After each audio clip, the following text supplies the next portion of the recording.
Interpelación a la Cámara de Diputados al ministro de Ambiente Edgardo Ortuño por la decisión del gobierno de cancelar el proyecto Neptuno culminó esta mañana a la hora 7:20, luego de más de 21 horas de debates. La instancia finalizó con la aprobación de una moción presentada por Cabildo Abierto, que obtuvo 50 votos en 99 legisladores, en la que no se rechazó las explicaciones de Ortuño. En el texto aprobado se pide además avanzar en una fuente inagotable de agua y llama a iniciar el proyecto de Casupá como una obra complementaria.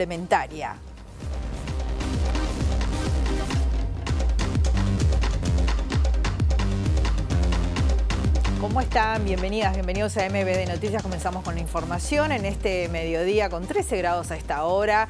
Hay una jornada que va a seguir con disminución de la nubosidad, pero con precipitaciones mejorando, dice Inumet. Ventoso, eso sí, los vientos estarán soplando del sector oeste entre 30 a 50 kilómetros por hora, con rachas de hasta 70 kilómetros por hora. Hay que estar atentos y una máxima anunciada nada más de 16 grados. Vemos allí las cámaras del Centro de Gestión de Movilidad de la Intendencia de Montevideo, que nos muestran a Montevideo como está a esta hora. Tengan en cuenta que en Ambrosio Velasco, entre Pérez Gomar y Ramos, hay obras allí de saneamiento por unos días más. En Mario Casinoni, entre Chaná y Guaná, hay trabajo de hormigonado en esta jornada. Y en Durazno, entre Barrio Zamorino y Martínez Trueba, también allí están trabajando en obras de saneamiento. Vemos los títulos que se están destacando a esta hora.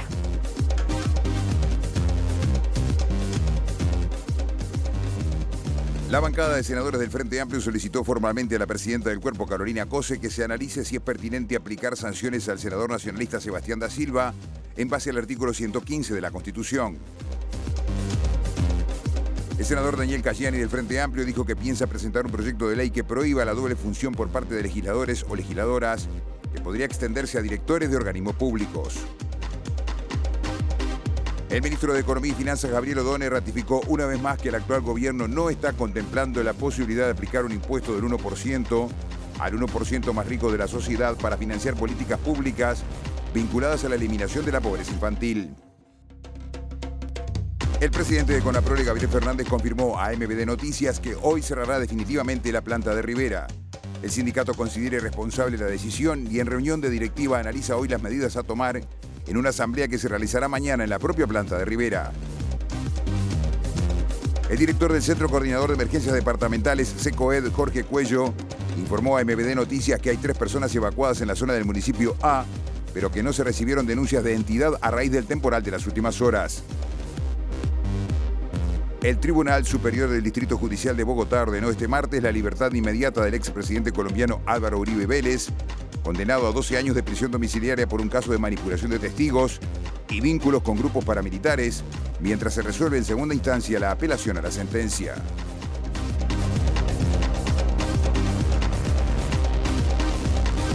Sobre las 7:20 de esta mañana y luego de más de 21 horas culminó la interpelación en diputados al ministro de Ambiente Edgardo Ortuño con una moción de Cabildo Abierto que no rechazó las explicaciones del secretario de Estado. Solicita, eso sí, avanzar en una fuente inagotable de agua y llama a iniciar el proyecto de Casupá como obra complementaria. La moción, firmada por los diputados Álvaro Perroni y Gastón Roel, obtuvo 50 votos en 99 presentes, con el apoyo de los legisladores del Frente Amplio y los 2 de Cabildo Abierto, lo que generó allí malestar de colorados y de nacionalistas. La moción presentada por Cabildo Abierto, que recibió el respaldo del Frente Amplio para alcanzar la mayoría, declara prioritario avanzar en la acción y construcción de las soluciones y hace un llamado urgente al comienzo de obras, no solo para la rápida concreción del proyecto, sino también para dar tranquilidad a la población. También llama a seguir trabajando en busca de una fuente inagotable de agua, explorando otros proyectos, analizando el avance tecnológico y evaluando las posibilidades económicas de nuestro país. El articulado votado recuerda el trabajo del exministro de Ambiente, Adrián Peña, lo que generó el malestar en la bancada del Partido Colorado. Sí, presidente, gracias. Cabildo Abierto no le tiene que pedir permiso a nadie a la hora de presentar la moción que se le antoje. Lo que sí hicimos fue tomar nota del reclamo durante toda la noche que las mociones se presentaban antes de terminar la interpelación. Lo que hicimos nosotros fue presentar la moción cuando terminó la interpelación. Si alguien tenía algún tipo de interés de conversar sobre la moción, se podía haber pedido un cuarto intermedio después de presentada. Gracias, presidente. Y las bancadas del Partido Nacional y Partido Colorado Independiente no quedaron satisfechos con las explicaciones que dio el ministro de Ambiente, Edgardo Ortuño. Aseguran que las obras anunciadas por el gobierno en Casupá podrían dejar sin agua en caso de sequía a las y los habitantes de la zona metropolitana. Manifestar nuestra preocupación. Aquí el gobierno suspende una toma alternativa, una obra que era posible y estaba pronta para hacerse, que en 36 meses el Uruguay iba a contar con una solución al problema de seguridad que tenemos, que es depender de un solo río, que es el Santa Lucía, y ahora también no solo de una sola planta, sino que se agregaría otra planta potabilizadora, pero en el mismo lugar. Es decir, nos quedamos sin eso de tener una previsión en cuanto a seguridad y en materia de tratar una crisis en nuestro país. Eso puede hacer que le falte el agua a la gente que vive en la zona metropolitana, que es nada más y nada menos que 1.800.000 personas. Eso nos preocupa, pero no nos rendimos. Tanto el Frente Amplio, a través de una moción presentada por el diputado Mariano Tucci, consideró satisfactorias las respuestas brindadas por el ministro de Ambiente, Edgardo Ortuño, por la cancelación del proyecto Neptuno en Arasatí, la confirmación del desarrollo de la represa de Casupá como forma de dar respuesta a una nueva toma de agua potable. Esta era una excelente oportunidad para brindar la enorme cantidad de argumentos técnicos y políticos en relación a la decisión que ha adoptado el gobierno tendiente a asegurar el abastecimiento de agua potable para el área metropolitana y para la Costa de Oro, que es el objetivo definido en nuestro programa de gobierno y por el presidente Yamandú Orsi como compromiso para esta gestión. Y en ese sentido, además, destacar que es una decisión que no solo asegura el abastecimiento de agua potable a nuestra población, evita que se repitan situaciones de falta de agua potable como las vividas durante la última crisis y sequía en 2023, asegurando las reservas de agua, que es lo que se agotaron en ese momento. Se debió tomar agua del río de la Plata y terminamos con 73 días de agua no potable salada. Eso no va a ocurrir con la realización de estas obras. Además, estaremos realizando un paquete de obras realmente muy significativos, históricas para lo que es la inversión en agua potable en el país. Ratificamos y estaremos ratificando el carácter de servicio público del servicio de agua potable y la prestación del servicio por parte de nuestra empresa pública OCE, y estamos con todo ello cumpliendo con un compromiso del programa de gobierno establecido con la ciudadanía. La bancada de senadores del Frente Amplio solicitó formalmente a la presidenta del cuerpo, Carolina Cose, que se analice si es pertinente aplicar sanciones al senador nacionalista Sebastián da Silva en base al artículo 115 de la Constitución. El pedido del oficialismo es a raíz del insulto homofóbico contra el senador Nicolás Viera durante la interpelación de la semana pasada al ministro de Ganadería, Alfredo Frati.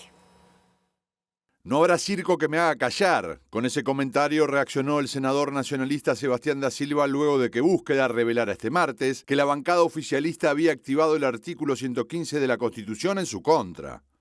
En el primer inciso, dicha norma establece que cada Cámara puede corregir a cualquiera de sus miembros por desorden en conducta en el desempeño de sus funciones y hasta suspenderlo en el ejercicio de las mismas por 2/3 de votos del total de sus componentes. En este caso se evaluaría si haber dicho puto de mierda al senador frente amplista Nicolás Viera encuadra dentro de esa inconducta, que se complementó con señales soeces y amedrentamiento físico mientras Viera estaba en el uso de la palabra.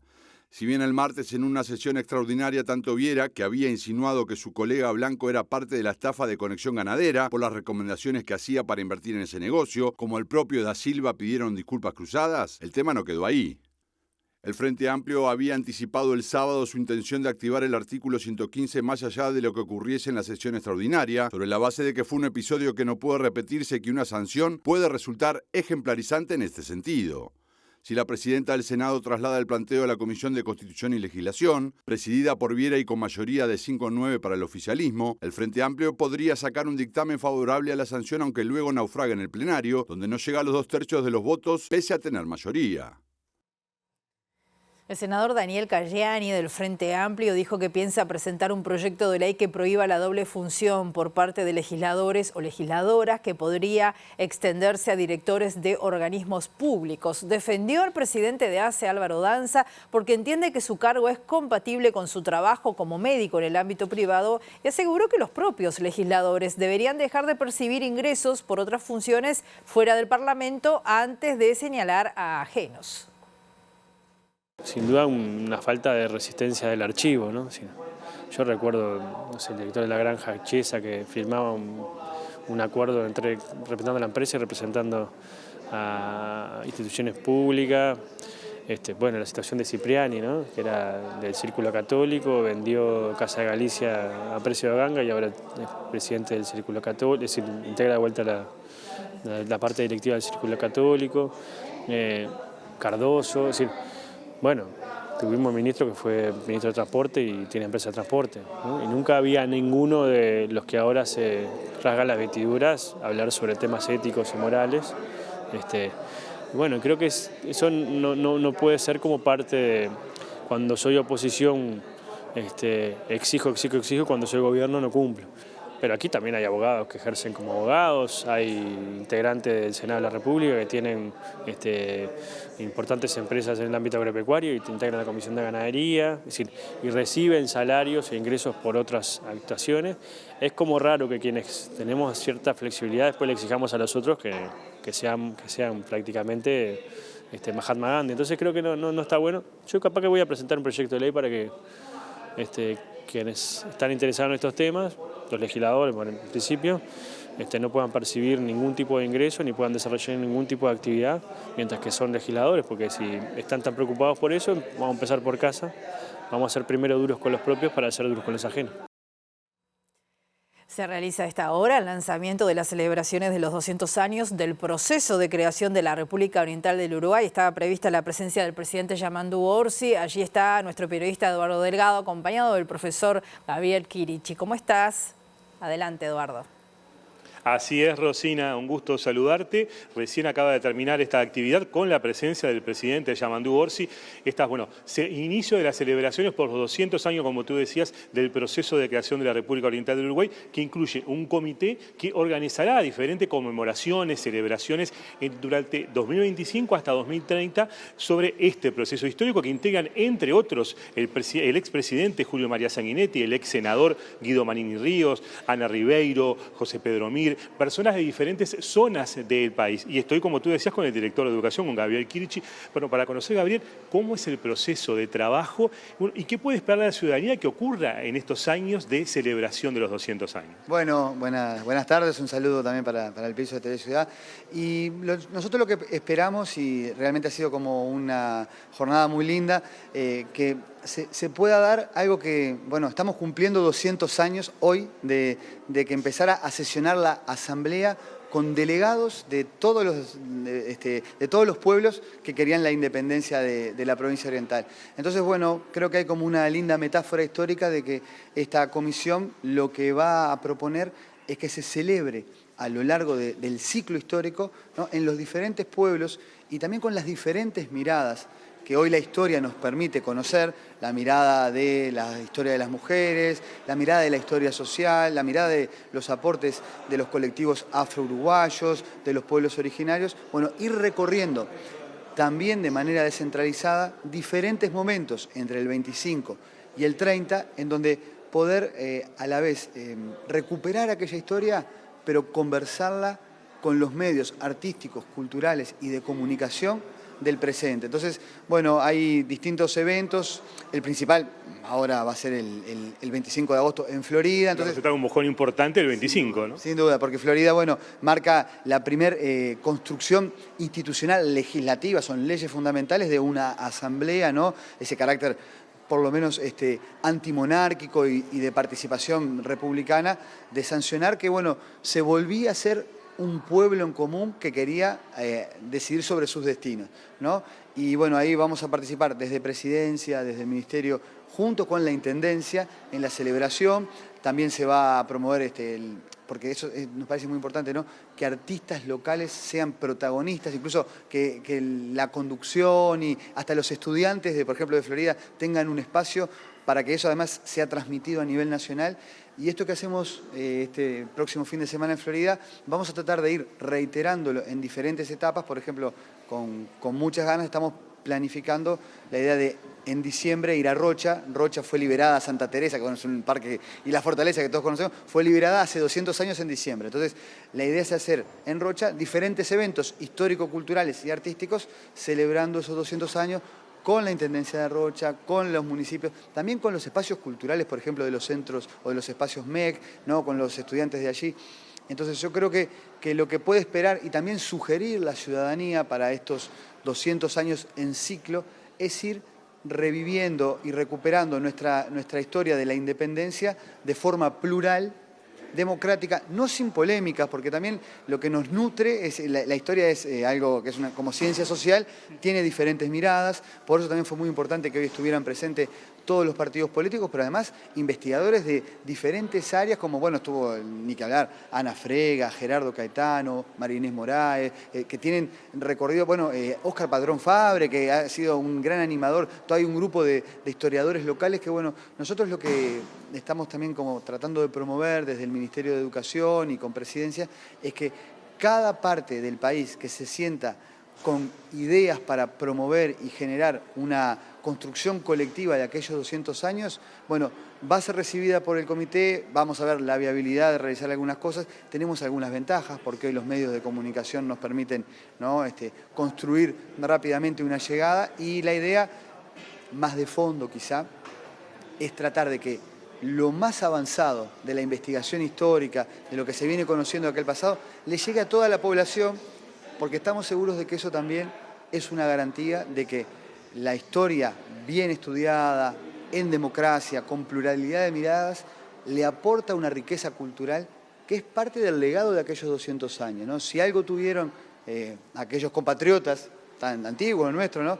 Fue que pese a sus diferencias, construyeron en diversidad un talante que no terminó por la polarización o la ruptura. Yo creo que en estos tiempos en donde estamos viviendo a veces, quizá por el espontaneísmo, por la rapidez con que el clickbait o las redes nos apuran, a muchas y muchos, ¿no? Elementos que son de superficialidad, ¿no? Y a veces de complejidad en el diálogo, tratar entre todos de construir la historia de manera democrática, plural, es un aliciente para pensar que la democracia es una cosa que entre todos, que estamos celebrando 40 años de estar juntos, la podemos conservar y mantener más en una región y en un tiempo en donde esta superficialidad de lo instantáneo, muchas veces que parece hasta casi negadora de lo científico, bueno, es contrarrestada con una construcción de estudio, de trabajo, de divulgación educativa y de participación. Para nosotros una de las cosas que va a ser más interesante que la comisión se va a abocar a tratar es que los 200 años, lejos de ser solo un recuerdo de figuras épicas o de batallas, reparen también aquellas historias omitidas que han forjado al país, ¿no? Y eso tiene que ver con una mirada descentralizada, pueblo a pueblo, con una mirada interseccional en donde las perspectivas multiétnicas, multiculturales, que nuestra comunidad, si algo tiene, es que es una comunidad, esto lo muestra la historiografía, ¿no?, de fronteras. Y de esa frontera hasta oriental es un significado o un significante que hace referencia a ser parte de un territorio mayor, pero también hace referencia a la época en que, bueno, por primera vez los pueblos de acá eligieron un jefe, el jefe de los orientales. ¿Y qué eran? Republicanos, federales, con participación de mestizos, criollos, diferentes pueblos originarios. Y eso creo que, en definitiva, como comisión, nosotros tenemos hasta, diría, ojalá estemos a la altura, ¿no?, pero el deber de promover, que se cuenten más nuestras historias, que se hagan de forma amena, popular y con rigor, y que también yo creo que al ser la historia un factor de unión y de... También a veces uno en un asado discute y no por eso así, uno puede discutir un tema histórico y sale sabiendo más, aunque no tenía la misma posición. Bueno, eso también consolida la convivencia democrática, que es un legado de 200 años que hay que cuidar mucho. Muchas gracias por estos minutos, muy amable, ¿eh? Por favor. Rosina, eran las palabras del director de Educación, Gabriel Kirchi, además viejo conocido de la casa. Hay que recordar que el año pasado fue conductor de un programa por los 300 años de la historia de Montevideo. Así es, muchas gracias, Eduardo. El ministro de Economía y Finanzas, Gabriel Odone, dijo hoy que la aplicación de un impuesto del 1% al 1% más rico para financiar políticas públicas vinculadas a la eliminación de la pobreza infantil no está contemplado para este periodo y tampoco entiende que sea viable en el país mientras no se aplique de forma global. Entrevistado en el programa En Perspectiva, Odone dijo que si bien valora el debate académico sobre este tema, no tiene posibilidad de aplicación práctica. Lo peor que podemos hacer, dijo, es crear una sociedad igualitarista, pero con bajos niveles de prosperidad. No está contemplado en este momento, ni este ministro de Economía comparte ese tipo de iniciativas y por lo tanto entiendo yo que salvo que las circunstancias fueran absolutamente otras y la única que me imagino es que hubiera la introducción de un impuesto mínimo, un impuesto a la riqueza o al 1% más rico a nivel global, coordinado. Ajá. Y que por lo tanto la posibilidad de migración de los capitales estuviera totalmente reducida, no va a haber un avance en Uruguay en esta dirección y me atrevo a decir que gobierne quien gobierne, porque Uruguay sigue siendo un país que es atractivo para las inversiones, que compite para atraer inversiones, que compite para alojar inversores y eso forma parte de reglas claras y sobre todo de aplicación de instrumentos tributarios que no tienen estas características y eso lo hace de hace muchos años. Nosotros en la reforma tributaria del año 2007 que Danilo Astori lideró, la decisión estratégica es precisamente gravar rentas y eso tiene todo un concepto detrás y dejar de lado el gravamen de los stocks y por tanto de la riqueza, porque por las dificultades que tiene hacerlo, por la movilidad del capital, por los costos asociados a hacer controles que eventualmente hagan y por además la inaplicabilidad de estas cosas en el mundo. Este miércoles va a cerrar definitivamente la planta de Conaprole en Rivera, ya que así lo dispuso la Asamblea de Productores de la firma. El presidente de la cooperativa, Gabriel Fernández Seco, dijo a MBD Noticias que la decisión era necesaria para revertir pérdidas económicas y cuestionó al sindicato al que responsabilizó por paros que habrían, dijo, profundizado los problemas. Es una planta que ha perdido casi el 60% de sus ventas en los últimos 6 años por el consumo simplemente de la zona y el contrabando, el ingreso de leche de Brasil a un muy bajo precio, obviamente sin pago de ningún impuesto, ni ninguna tasa, etcétera, etcétera. Y por otro lado, en función de la caída que ha habido también por hábitos alimenticios del consumo de leche fresca, nosotros aquí en la planta industrial Montevideo perdimos en el último año más que lo que produjo la planta Rivera, es decir que al CIM le entra con equipamiento más nuevo, con padrón que ya está funcionando, con todas las condiciones como para poder elaborar el producto en las mejores condiciones, la capacidad que Rivera produjo en el último año, que reitero, viene cayendo y que ya vemos que sigue cayendo. Es importante aclarar que la cooperativa cierra su balance a cero, o sea que en definitiva esto no es para que la cooperativa sea más rica, esto es para poder pagar un mejor precio al productor, que en los últimos años es el que ha quedado peor o más perjudicado, digamos, en la cadena. Si nosotros miramos la evolución de los salarios de los funcionarios de la cooperativa, afortunadamente han crecido más que el IPC, y si miramos el precio de leche de los productores ha crecido bastante menos que el IPC.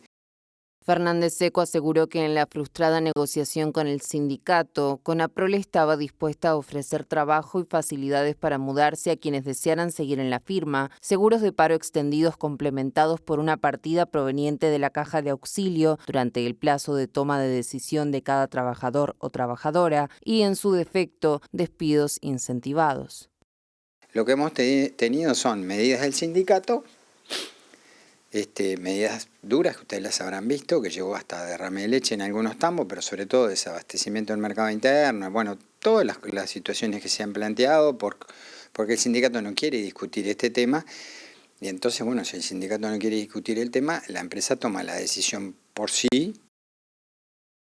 Y la Asociación de Obreros y Empleados de Conaprole catalogó de irresponsable el anuncio de la empresa Conaprole de adelantar el cierre de su planta en Rivera, previsto además originalmente para fines de octubre. Los sindicalistas se reúnen a esta hora para definir las medidas, pero ya adelantaron que no se va a realizar la distribución de productos en los departamentos del norte, tarea que desempeñaban los trabajadores afectados.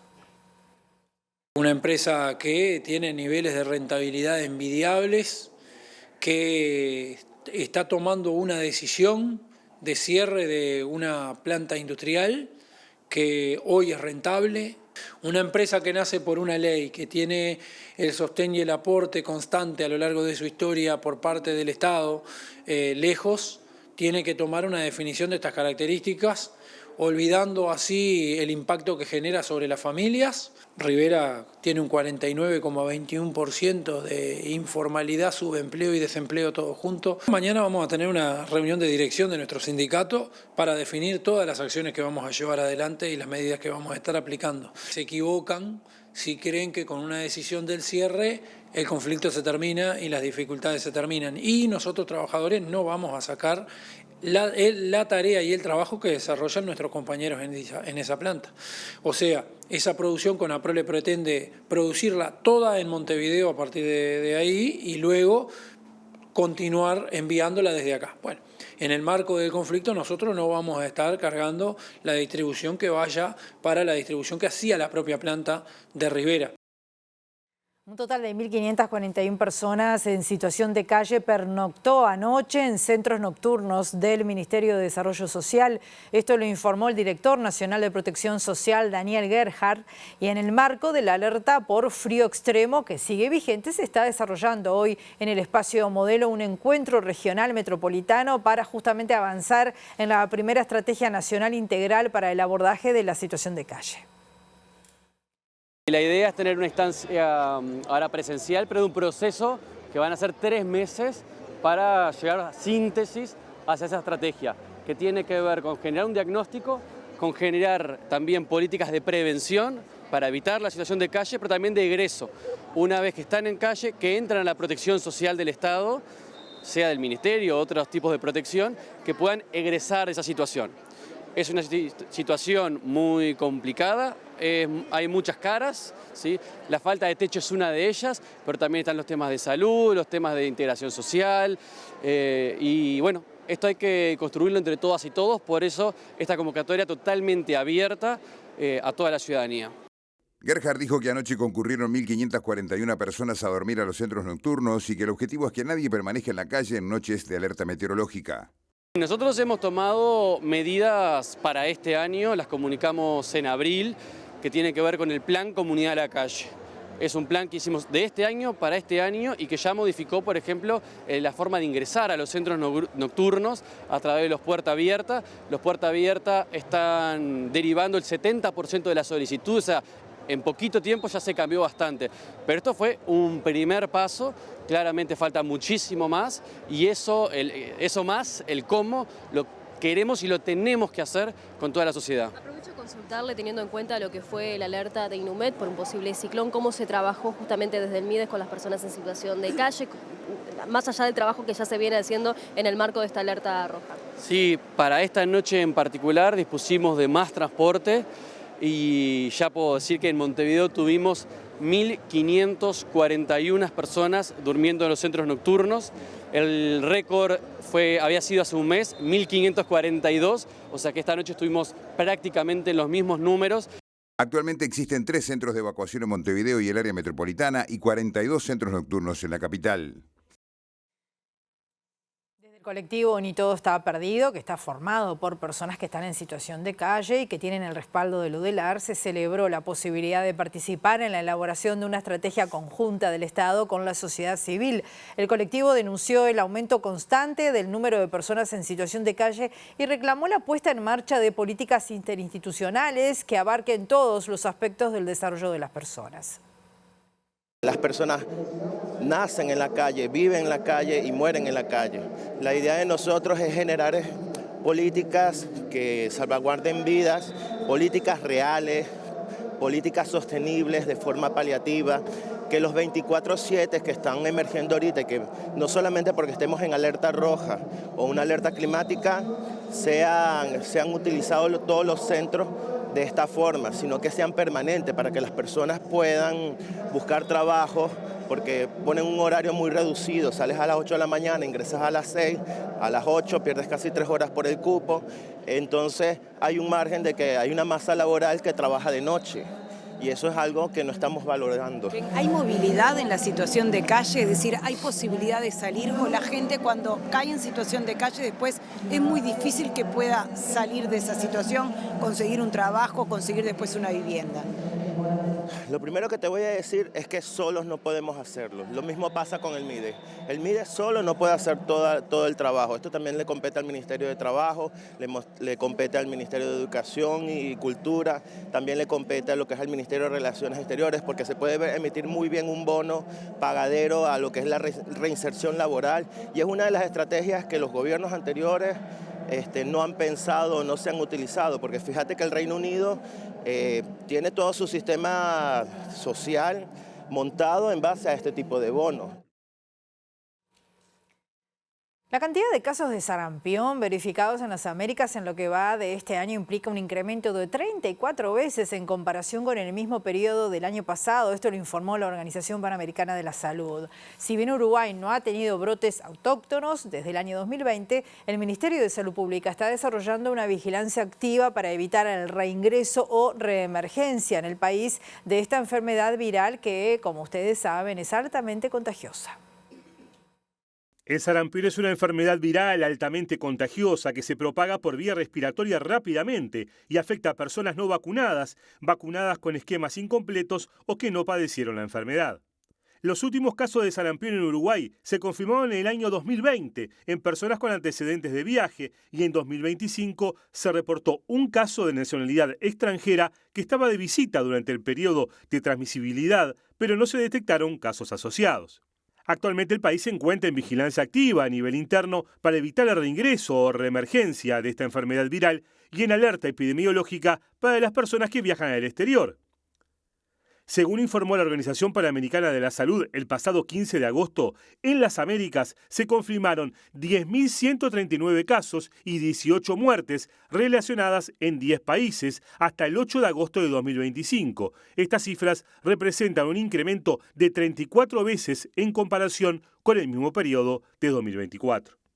Los brotes están relacionados principalmente con una baja cobertura de vacunación. El 71% de los casos ocurrió en personas no vacunadas y 18% en individuos con estados de vacunación desconocidos. Ante esta realidad se insta a los países a reforzar las actividades de vacunación, mejorar la vigilancia de enfermedades y agilizar las intervenciones de respuesta rápida. La situación es de preocupación, ya que el aumento de casos en la región puede generar dificultades para el seguimiento de los nexos epidemiológicos. Segundo bloque de MB de Noticias. Continuamos con la información con 13 grados a esta hora aquí en Montevideo. La ministra de Transporte y Obras Públicas, Lucía Echeverri, inició una recorrida de trabajo por el departamento de Canelones que incluyó una reunión con el intendente Francisco Leniani y encuentros con los alcaldes canarios. El objetivo es establecer criterios de trabajo en conjunto con los gobiernos departamentales en áreas de competencia compartida. Echeverri dijo que la recorrida es parte de una gira que abarca todo el territorio nacional para conocer de primera mano las necesidades de cada departamento.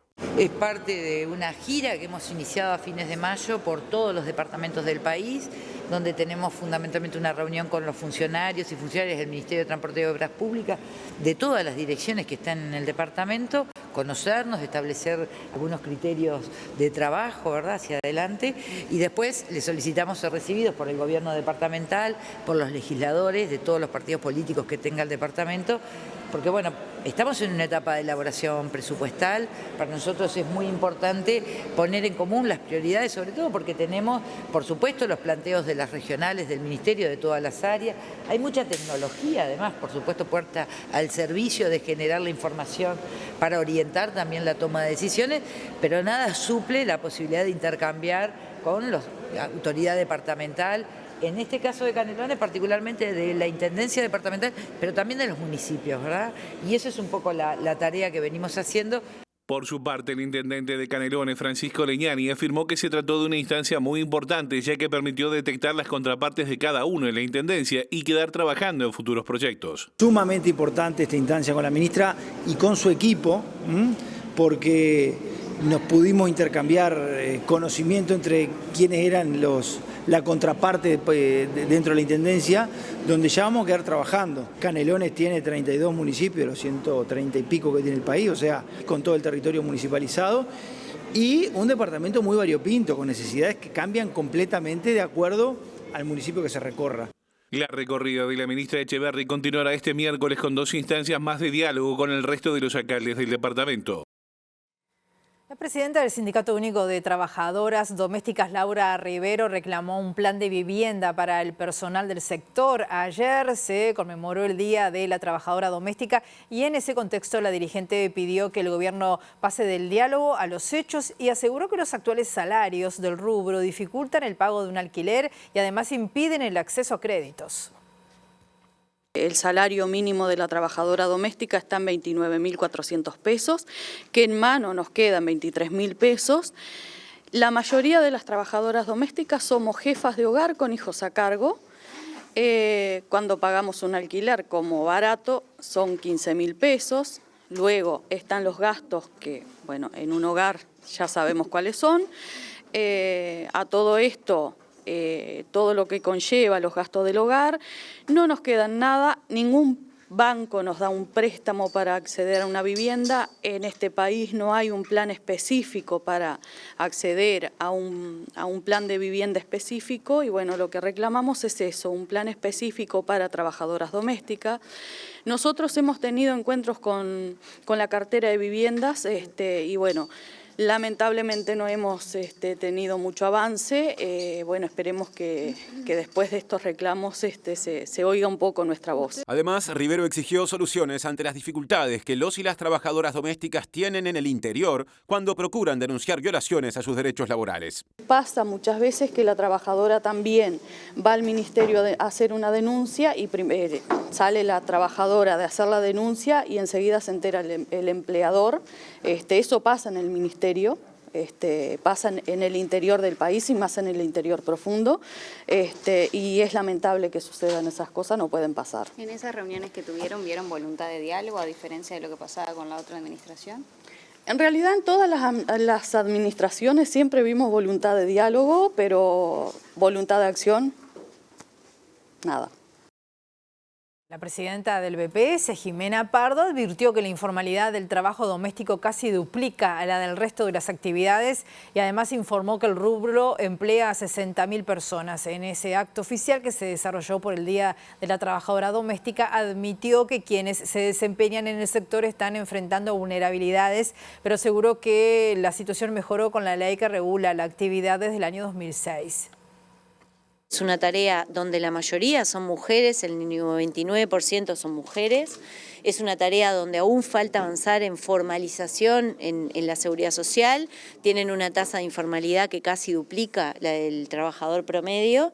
Y también avanzar en mayores niveles de remuneración. Tampoco podemos caer en que es lo mismo la situación actual que la que existía en el 2006 antes de la aprobación de la ley 18.065 y en particular antes de ir acumulando sucesivos beneficios que se fueron laudando en cada uno de los convenios de convenio colectivo. Acá, por ejemplo, aclarar que las trabajadoras domésticas tienen derecho a un salario vacacional que se multiplica por 1,15, que esto es producto de una ganancia en un convenio colectivo. También tienen derecho a una prima por antigüedad. Obviamente, siempre después hay aspectos que tienen que ver con cómo es el trabajo doméstico en sí mismo, es que es a la interna de los hogares y obviamente no es fácil su fiscalización a nivel de que uno no puede meterse, digamos, en un hogar. Pardo instó a formalizar al personal doméstico y a denunciar situaciones de informalidad. Destacó que el BPS dispone de vías digitales de fácil acceso, tanto para ese trámite como para las liquidaciones salariales y para informarse. Advirtió que, además de ser violatoria de la ley, la informalidad expone a las y los empleadores a sanciones en casos de siniestros laborales o de inspecciones que constaten la falta de regularización. Las inspecciones directas en estos casos en particular tienen que ver con denuncias particularmente. En el caso que existe una denuncia, que obviamente son anónimas y se resguardan todas las cuestiones del caso, el BPS actúa. El director del Centro Coordinador de Emergencias Departamentales, hablamos del CECOE, de Jorge Cuello, informó hoy a MBD Noticias que hay 3 personas evacuadas en la zona del municipio A, pero que no se recibieron denuncias de entidad a raíz del temporal de las últimas horas. El jerarca señaló que están trabajando todas las reparticiones de la Intendencia de Montevideo en coordinación con otros organismos estatales para mitigar posibles riesgos que traiga aparejados el temporal. Está trabajando saneamiento, arbolado, convivencia departamental, tránsito, todas las reparticiones de la Intendencia, ¿no? En eso, conjuntamente con los municipios. Hoy tenemos 3 evacuados en el Centro Comunal 17 del municipio A, que los funcionarios y el alcalde del municipio se están haciendo cargo de la atención conjuntamente con la alimentación que se hace por parte del Ejército y la colaboración de otros organismos, ¿no? Más allá de los evacuados, ¿qué otro tipo de percances hay a nivel de la capital? Lo que hubieron fueron algunas denuncias de arbolado, alguna otra de saneamiento, pero no una cantidad importante. Usted decía que fue mucho menor el impacto de lo que se había esperado en un principio a partir de la información de UNUMED. Sí, pero lo bueno es que también sirve como ejercicio para poder saber en qué situaciones estamos desde Montevideo, ¿no? O sea, todos los servicios estuvieron al firme, esperando a ver si sucedía alguna cosa importante para dar la respuesta inmediata. Bloque de MBD Noticias. Continuamos con la información. El rector de la Universidad de la República, Héctor Cancela, expresó satisfacción por la determinación del Poder Ejecutivo de suspender el acuerdo entre la Agencia Nacional de Investigación e Innovación, la ANI, y la Universidad Hebrea de Jerusalén. Para el rector, el acuerdo firmado por el gobierno anterior no ha sido real, sino simbólico. Este es un tema que se discutió en esta misma sala, en el Consejo Directivo Central. Realmente se entendió que ese acuerdo no era conveniente para el país y hay un pedido de la universidad a través del Consejo Directivo Central de directamente suspender, de anular ese acuerdo.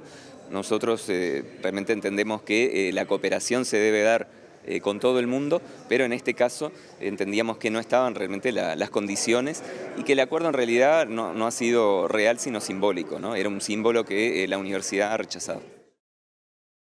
Desde este viernes, 25 científicas y científicos uruguayos se van a embarcar en la primera etapa de la expedición Uruguay Sub-200 para explorar las profundidades del mar uruguayo.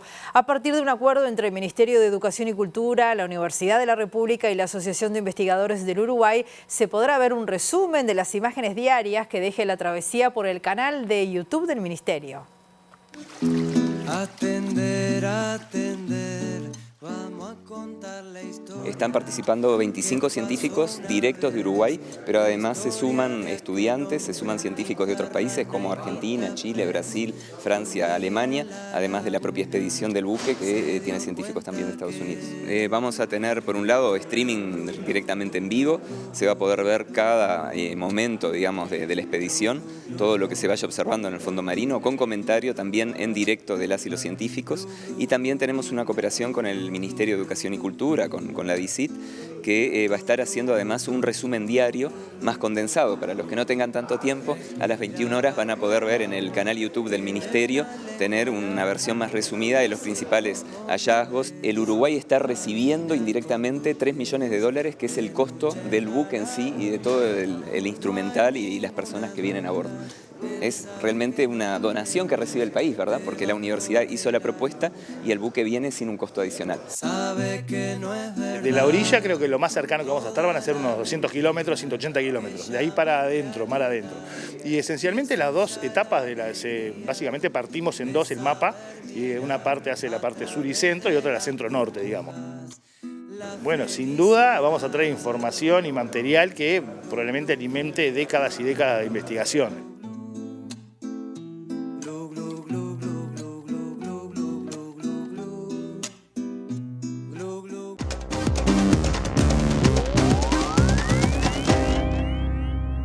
El Tribunal Superior del Distrito Judicial de Bogotá ordenó la libertad inmediata del expresidente colombiano Álvaro Uribe Vélez, condenado a 12 años de prisión domiciliaria por un caso de manipulación de testigos y vínculos con grupos paramilitares, mientras se resuelve en segunda instancia la apelación a la sentencia.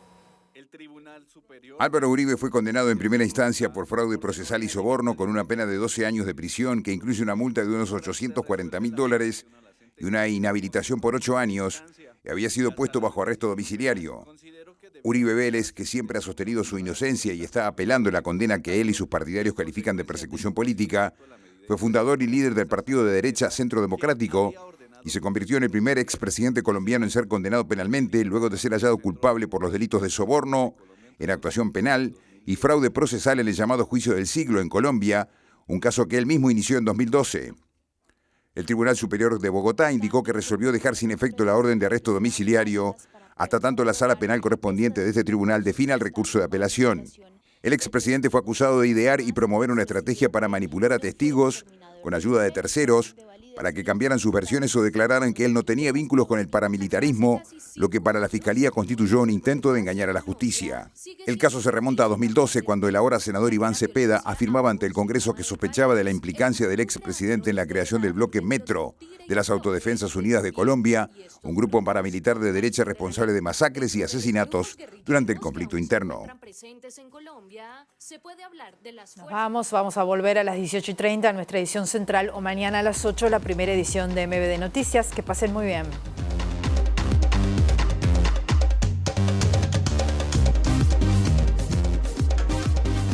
La bancada de senadores del Frente Amplio solicitó formalmente a la presidenta del cuerpo, Carolina Cose, que se analice si es pertinente aplicar sanciones al senador nacionalista Sebastián da Silva en base al artículo 115 de la Constitución.